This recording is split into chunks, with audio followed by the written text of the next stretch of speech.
করে আমরা 23 জন বাংলাদেশি নাগরিককে ইন্ডিয়া থেকে পশ্চিম অবস্থায় পেয়েছি। এর মধ্যে 13 জন নারী, 9 জন পুরুষ আর একজন শিশু আছে।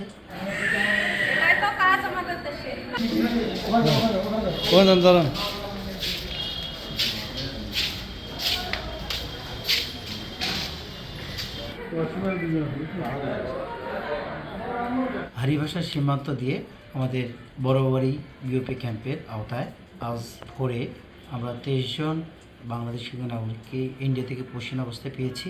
এর মধ্যে 13 জন নারী, 9 জন পুরুষ আর একজন শিশু আছে।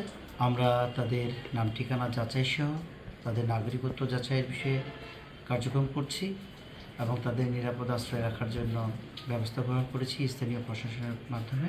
আমরা যাচাই বাছাই সাপেক্ষে পরবর্তী ব্যবস্থা গ্রহণ করব।